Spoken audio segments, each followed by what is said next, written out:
인생의 황홍이에 접어들었을 때 우리를 가장 비참하게 만드는 것은 무엇일까요? 가난일까요? 아니면 질병일까요? 물론 그것들도 우리를 힘들게 합니다. 하지만 그보다 더 깊고 치명적인 상처를 남기는 것은 바로 사람입니다. 내 옆에 누가 있느냐가 나의 남은 생을 천국으로 만들 수도 혹은 지옥으로 만들 수도 있습니다. 지금 여러분의 곁을 한번 둘러보십시오. 누가 있습니까? 혹시 여러분의 마지막 에너지를 빨아먹는 기생충 같은 존재가 가면을 쓰고 웃고 있지는 않습니까? 오늘 이 이야기는 여러분의 남은 인생을 송두리째 바꿀 수도 있는 아주 중요한 이야기입니다. 60이 넘어서도 여전히 사람 때문에 가슴앓이하고 밤잠 설치는 분들이라면 제발 이 영상을 끝까지 보셔야 합니다. 이건 단순한 조언이 아닙니다. 여러분의 평온한 노후를 지키기 위한 생존 지침서입니다.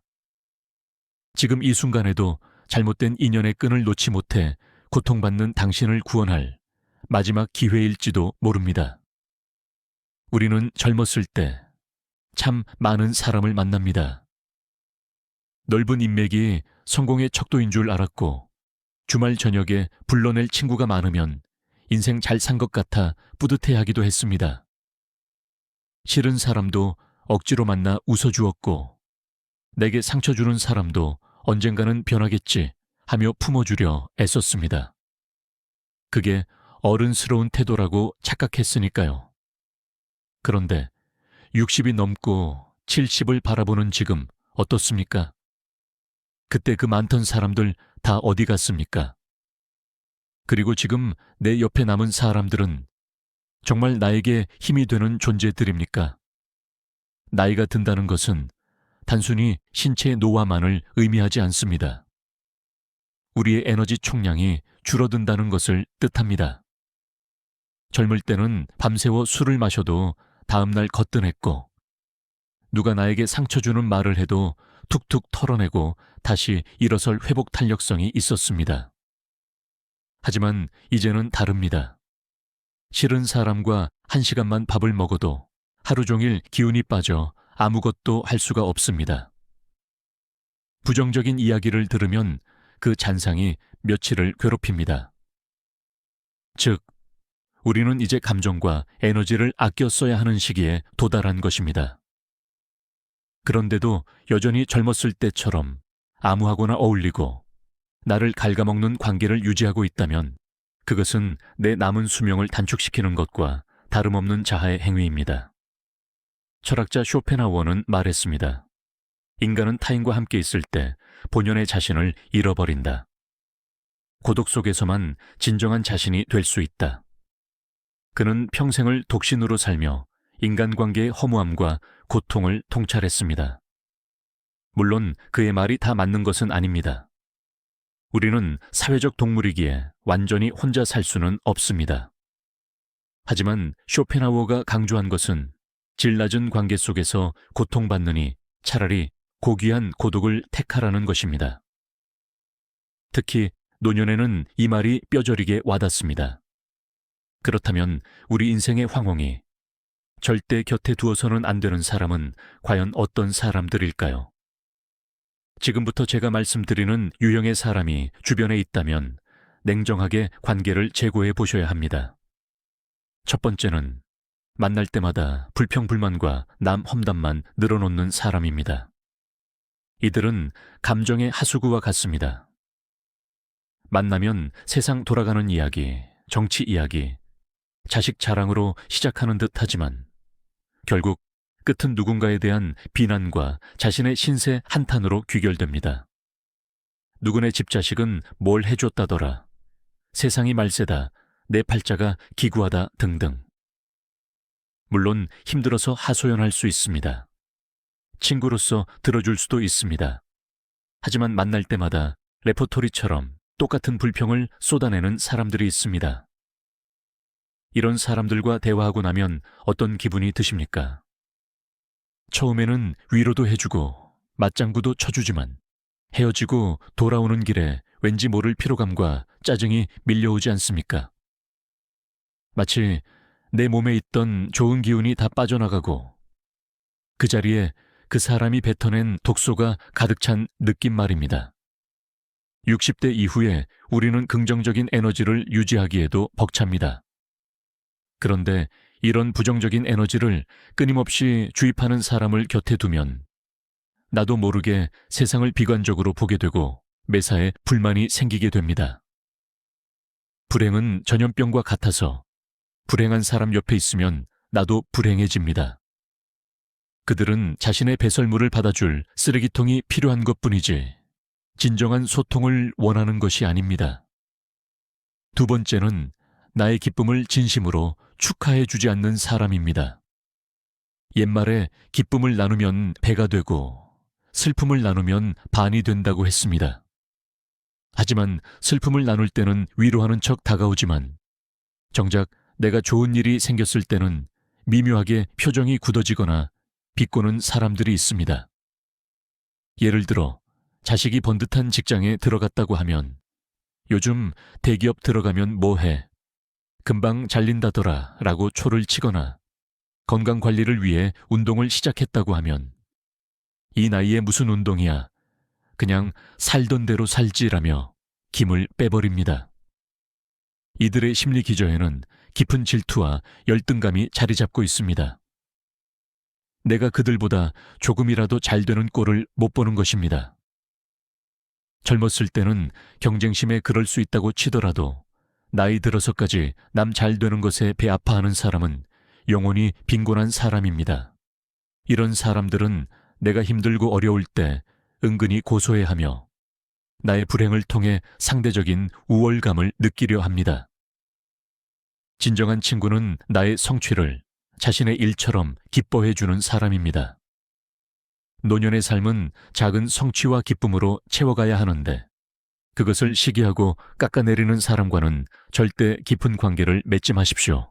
세 번째는 받을 줄만 알고 베풀 줄 모르는 사람입니다. 평생을 기브 앤 테이크가 아니라 테이크 앤 테이크로 살아온 사람들이 있습니다. 밥을 먹어도 항상 얻어먹으려 하고 지갑 꺼내는 신용만 하다가 결국 신발끈 고쳐 매는 척하는 사람들 기억나실 겁니다. 물질적인 것뿐만이 아닙니다. 감정적인 교류에서도 항상 자기 감정만 중요하고 내 감정은 배려하지 않습니다. 자기 필요할 때만 연락하고 내가 필요할 때는 바쁘다는 핑계로 외면합니다. 우리가 나이가 들면 경제적으로도 여유가 줄어들 수 있고 무엇보다 마음의 여유가 줄어듭니다. 그런데도 여전히 나를 이용하려 들고 나의 호의를 권리인 양 착각하는 사람들을 계속 받아주다 보면 결국 내 마음은 황폐해지고 맙니다. 내가 이 나이 먹도록 저런 사람 비위나 맞추고 살았나 하는 자괴감이 들게 됩니다. 건강한 관계는 서로 주고받는 균형 속에 있습니다. 일방적인 희생을 강요하는 관계는 이미 병든 관계입니다. 이제는 그런 사람들에게 에너지를 낭비하지 말고 내게 진심으로 대해주는 사람, 작은 것이라도 나누려고 하는 사람들에게 그 에너지를 쓰십시오. 네 번째는 과거에 묶여 사는 사람입니다. 만나면 항상 내가 왕년의 마리아를 입에 달고 사는 사람들이 있습니다. 과거의 영광에 취해 현실을 직시하지 못하거나 반대로 과거의 상처나 원한에 사로잡혀 평생을 누군가를 미워하며 사는 사람들입니다. 이들은 현재의 삶을 긍정적으로 살아갈 힘이 없습니다. 과거의 낡은 테이프를 무한 반복하며 주변 사람까지 그 과거에 늪으로 끌고 들어갑니다. 노년은 과거를 정리하고 다가올 죽음을 준비하며 현재를 가장 충실하게 살아야 할 시기입니다. 그런데 과거에만 집착하는 사람과 어울리면 우리의 시계 바늘도 자꾸 뒤로 돌아가게 됩니다. 앞으로 나아가지 못하고 제자리 걸음만 하게 되는 것이죠. 과거는 바꿀 수 없습니다. 우리가 바꿀 수 있는 것은 오직 현재뿐입니다. 과거를 아름답게 추억하되 얽매이지 않고 오늘 하루의 소중함을 아는 사람들과 어울리십시오. 그래야 남은 생이 풍요로워집니다. 마지막 5번째는 나를 가르치려 드는 사람입니다. 나이가 들면 다들 자기만의 고집과 아집이 생기기 마련입니다. 하지만 유독 남의 말은 듣지 않고 자기 주장만 옳다고 우기며 시시건건 나를 가르치려 드는 사람들이 있습니다. 내가 무슨 말만 하면 그건 자네가 몰라서 하는 소리야. 내 말대로 해. 라며 무시하고 훈계하려 듭니다. 이런 사람들과 대화하면 마치 내가 못난 사람이 된 것 같은 기분이 듭니다. 자존감이 깎여나가는 것이죠. 공자님 말씀에 세 사람이 걸어가면 그 중에 반드시 나의 스승이 있다고 했습니다. 하지만 그것은 내가 배우려는 자세를 가졌을 때의 이야기지 상대방이 나를 억지로 가르치려 들라는 뜻은 아닙니다. 진정 지혜로운 노인은 말을 아끼고 듣는 것을 즐겨합니다. 남을 함부로 평가하거나 재단하지 않습니다. 이미 60평생을 살아온 우리입니다. 각자의 삶의 방식이 있고 지혜가 있습니다. 그것을 존중하지 않고 자신의 잣대만 강요하는 사람은 독선적인 꼰대일 뿐입니다. 그렇다면 도대체 왜 우리는 이런 해로운 사람들을 끊어내지 못하고 이 나이 먹도록 질질 끌려다니는 것일까요? 가장 큰 이유는 외로움에 대한 두려움 때문일 것입니다. 이 사람이라도 없으면 혼자가 될 것 같다는 불안감. 그래도 오랜 세월 알고 지낸 정이 있는데 어떻게 매정하게 끊어내냐는 마음 약함 때문이겠지요. 하지만 여러분, 쇼펜하워가 말한 고슴도치 딜레마를 기억하십니까? 추운 겨울날 고슴도치들이 서로의 온기를 나누려 몸을 밀착하면 서로의 날카로운 가시에 찔려 고통받고 그렇다고 떨어지면 추위에 떨게 됩니다. 그래서 그들은 서로에게 상처 주지 않으면서도 따뜻함을 느낄 수 있는 적당한 거리를 발견하게 됩니다. 인간관계도 마찬가지입니다. 너무 가까이 다가가면 기대가 커지고 실망도 커지며 상처받기 쉽습니다. 반대로 너무 멀어지면 외롭습니다. 지혜로운 노년은 이 적당한 거리를 아는 것입니다. 해로운 사람과는 과감하게 거리를 두거나 관계를 단절해야 합니다. 그것은 매정한 것이 아니라 나를 보호하는 현명한 처사입니다. 나쁜 관계로 채워진 가짜 북적거림보다는 차라리 질 높은 고독이 100번 낫습니다. 혼자 있는 시간을 두려워하지 마십시오. 그 시간은 나 자신과 대화하고 내면을 성찰하며 진정한 평온을 찾는 귀한 시간입니다. 부처님께서도 무소의 뿔처럼 혼자서 가라고 하셨습니다. 어리석은 동반자와 어울리느니 차라리 홀로 가는 것이 낫다는 가르침입니다. 관계를 정리하는 것을 두려워 마십시오. 60 이후의 손절은 젊었을 때 그것과는 다릅니다. 싸우고 얼굴 붉히며 헤어지라는 것이 아닙니다. 조용히, 서서히 멀어지는 것입니다. 연락 횟수를 줄이고 만남의 빈도를 줄이며 감정적인 교류를 차단하는 것입니다. 상대방이 눈치채지 못하게 아주 천천히 내 삶에서 그들의 비중을 줄여 나가십시오. 그러다 보면 자연스럽게 멀어지게 됩니다. 이것이 연륜 있는 사람의 지혜로운 관계 정리법입니다. 비워야 채울 수 있습니다. 나쁜 인연으로 가득 찬 그릇을 비워내야 비로소 좋은 인연이 들어올 자리가 생깁니다. 내 에너지를 갉아먹는 사람들을 정리하고 나면 신기하게도 마음이 홀가분해지고 잃어버렸던 활력이 되살아나는 것을 느낄 것입니다. 그리고 그 빈자리에 나를 진심으로 아껴주는 소중한 가족, 긍정적인 에너지를 주는 새로운 친구들, 그리고 무엇보다 나와 가장 가까운 친구인 나 자신이 들어서게 될 것입니다. 꽃이 향기로우면 벌과 나비는 저절로 모여듭니다. 억지로 사람을 쫓아다니며 관계를 구걸하지 마십시오. 대신 내 안의 향기를 가꾸십시오. 나이가 들어도 배우기를 멈추지 않고 감사할 줄 알며 작은 베풀물 실천하는 사람에게는 좋은 사람들이 저절로 모이게 마련입니다. 품격 있는 노후는 누가 만들어주는 것이 아닙니다.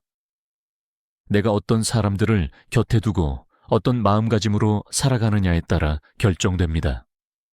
오늘 말씀드린 5가지 유형의 사람들, 다시 한번 떠올려 보십시오. 혹시 여러분의 소중한 인생 마지막 장을 망치고 있는 주범은 아닙니까? 이제는 결단이 필요한 때입니다. 여러분의 평화와 행복을 위해서, 남은 생의 존엄을 지키기 위해서 용기를 내어 그들과의 연결, 고리를 끊어내십시오. 그리고 그 자리를 고요한 평온과 진정한 나 자신으로 채우시길 바랍니다. 여러분의 남은 삶이 해로운 관계로부터 자유롭고 오직 따뜻하고 진실한 인연들로만 가득 채워지기를 진심으로 기원합니다. 여러분은 충분히 그럴 자격이 있습니다. 지금까지의 삶을 버텨낸 당신은 위대합니다. 이제는 당신 자신을 위해 사십시오. 오늘 제 이야기가 여러분의 마음에 작은 파동이라도 일으켰다면, 그리고 앞으로의 삶에 조금이라도 도움이 될 것 같다면 구독과 좋아요, 알림 설정 부탁드립니다. 여러분의 작은 관심이 더 좋은 콘텐츠를 만드는데 큰 힘이 됩니다. 오늘도 평온한 하루 보내십시오. 감사합니다.